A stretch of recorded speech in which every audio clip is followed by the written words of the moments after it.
जी नाजरीन, welcome back from the break. और break में जाने से पहले हम बात कर रहे थे DGISI लेफ्टिनेंट जनरल फैज़ हमीद के हवाले से, जिनका कोर्ट मार्शल होने जा रहा है। इंडिया पहले ही दे दिया गया था फैसल वाडा, जो कि PTI के सीनियर रहनुमा भी रह चुके हैं। ख्वाब तो उनका PTI से ताल्लुक़ नहीं है, लेकिन उन्होंने इंडिया भी दे दिया था कि फैज़ हमीद के साथ ऐसा कुछ होने जा रहा है, कोर्ट मार्शल मुतवक्के है।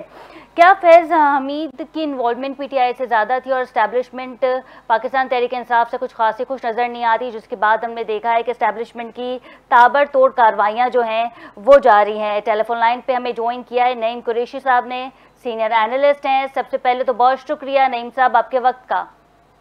जी बहुत शुक्रिया। नईम साहब, ये बताइएगा, कोर्ट मार्शल होना इस बात की तरफ इशारा नहीं करता कि रियासत के नज़दीक कानून की नज़र में सब एक बराबर हैं? क्या कहेंगे?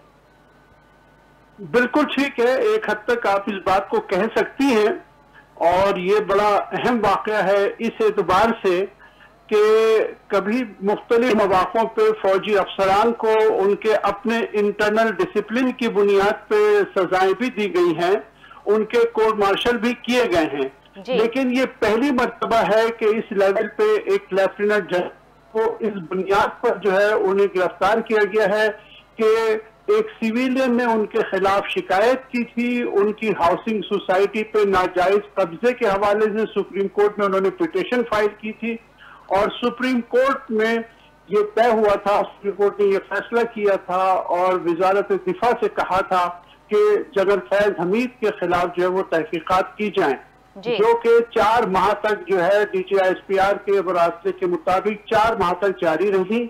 उसके अलावा उन पे कुछ और इल्जामात भी हैं DGISPR के मुताबिक। तो मुझे लगता है कि ये एक बहुत बड़ा कदम है, और इससे ये जाहिर होता है कि रियासत इस बात पर आमादा है कि कोई शख्स कितना बड़ा क्यों ना हो, अगर वो अपनी पोजीशन से नाजायज फायदा उठाता है, लोगों के साथ ज्यादती करता है, तो उसे एक दिन जवाबदेह होना पड़ेगा। अच्छा नईम कुरैशी साहब, हर तरफ सुप्रीम कोर्ट की गूंज है, कई जगह तो एक्सटेंशंस की गूंज है। आज ये जो बड़ी कार्रवाई हुई है फैज़ हमीद के खिलाफ, इस पे भी सुप्रीम कोर्ट की रोशनी में जो अहकामात दिए गए थे उस पर अमल किया जा रहा है। और दूसरी जानिब अगर हम देखें तो 3 कौमी असम्बली की जो नशिस्तें थी वो आज नून लीग को वापस कर दी गई हैं। इससे कबल लाहौर हाई कोर्ट अपना फैसला सुना चुकी थी, लेकिन फिर उसके बाद सुप्रीम कोर्ट ने इस फैसले को रिवर्स किया और आज जो है हकमी फैसला आ गया है। तो मुझे ऐसा लगता है कि हर तरफ सुप्रीम कोर्ट की गूंज है, जजेस की गूंज है। ऐसा लगता है कि अदलिया जो है वो मुल्क को लेके चल रही है, जो कि एक मुस्बत फैसला है, एक पॉजिटिव चीज है। क्या कहेंगे आप? मैं माजरत चाहता हूं कि सुप्रीम कोर्ट के फैसले को मैं इस एतबार से मुस्बत करार नहीं दूंगा कि मैं समझता हूं कि इलेक्शन कमीशन ने जो है वो एक जमात के साथ यहाँ ज्यादती की थी, और जाहिर है कि इलेक्शन कमीशन का रिकाउंटिंग का जो इख्तियार है वो एक खास वक्त तक होता है। बिल्कुल ये नहीं हो सकता कि आपका जब दिल चाहे इलेक्शन कमीशन मैलिफाइड इंटेंशन के साथ जब चाहे रिकाउंटिंग करा के, दिलचस्प बात यह है कि वो किसी भी MNA को जो है शिकस्त दिलवा दे और दूसरे शख्स को मुंतखब करवा दे, किसी भी मरहले पे ये गैर कानूनी होता है।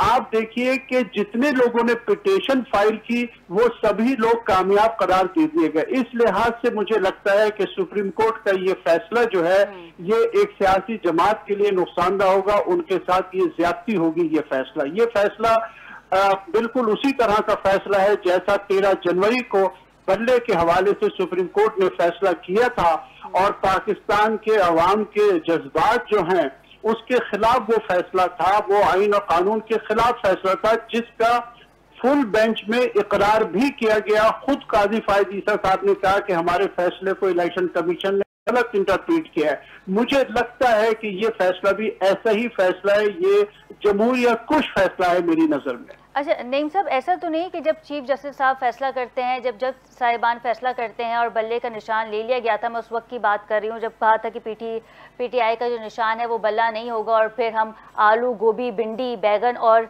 मेज़ पे जो है वो मोड़ लगाएंगे इंतखाबी निशान के तौर पे। तो फिर यूँ लगता था कि अगर बल्ले का निशान ले लिया जाएगा तो पाकिस्तान की आवाम जो है वो अनपढ़ है, जाहिल है, पढ़ी लिखी नहीं है, समझ नहीं सकेगी, और इंतखाबी निशान जो है वो धर धर ढूंढती रहेगी, और फिर معاملہ جو ہے وہ یہ طے پائے گا کہ ووٹرز جو ہیں وہ آیا پاکستان پیپلز پارٹی کی طرف چلے جائیں گے یا پھر نون لیگ کی طرف چلے جائیں گے. لیکن مجھے ایسا لگتا ہے, اور آپ زیادہ بہتر طریقے سے بتا سکتے ہیں کیونکہ آپ اس چیز کو انالائز کرتے ہیں, کہ اس کے باوجود بھی پاکستان تحریک انصاف کو ووٹ پڑا ہے بلے کے نشان جانے کے بعد بھی. پاکستان کی دیکھیے, پاکستان کی سیاسی تاریخ میں پاکستان کے عوام کا سب سے بڑا اور سب سے شاندار کارنامہ جمہوریت کے لیے یہی ہے کہ عوام نے جو ہے وہ سینکڑوں مختلف اقسام کے انتخابی نشان ڈھونڈ کر جو ہے اپنی پسند کی جماعت کو ووٹ دیا, اپنی مرضی سے اپنا ووٹ استعمال کیا. اور جو کچھ بھی آپ نے فرمایا کہ کن باتوں کا خدشہ تھا کہ وہ انتخابی نشان ڈھونڈ نہیں پائیں گے, نتیجتاً وہ مختلف سیاسی جماعتوں کو ہی ووٹ ڈال دیں گے جن کے انتخابی نشان پرانے تھے. لیکن پاکستان کے عوام نے جس شعور کا مظاہرہ کیا ہے, تو جن لوگوں نے یہ فیصلہ کیا تھا ان کو یہ بات سمجھنے کی ضرورت ہے کہ ان ہتھ کنڈوں سے جو ہے وہ اب عوام کو مزید بے وقوف نہیں بنایا جا سکتا, اور پاکستان کے عوام جو ہیں وہ اپنا رائٹ آف ووٹ جو ہے وہ کسی قیمت پر بھی چھوڑنے کو تیار نہیں ہے, چاہے کچھ بھی کر لیا جائے. یہ عوام کی بہت بڑی فتح ہے. جی اچھا نعیم صاحب, فیض حمید کے بارے میں ہم ذکر کر رہے تھے. میں یہ جاننا چاہوں گی آپ سے کہ آپ کو یاد ہوگا جب افغانستان میں کلیش ہو گیا تھا اور امریکن فوج کا انخلا ہو رہا تھا افغانستان سے, اس وقت فیض حمید صاحب جو ہیں وہ افغانستان کی سرزمین پہ موجود تھے. اس معاملات کو آپ کیسا دیکھتے ہیں؟ آئی ایس آئی کے سربراہ تھے, ایک پاپولر شخصیت تھی, اور پھر اس کے بعد ہم نے دیکھا کہ وہ افغانستان میں بھی موجود تھے جب امریکہ کی فوج کو افغانستان سے باہر نکالا جا رہا تھا. دیکھیے, ان کی ایک مشہور زمانہ تصویر بھی بہت مشہور ہوئی تھی. وہ چائے پی رہے تھے. جی, وہ طالبان لیڈران کے ساتھ جو ہے چائے پی رہے تھے, وہ تصویر بہت مشہور ہوئی تھی.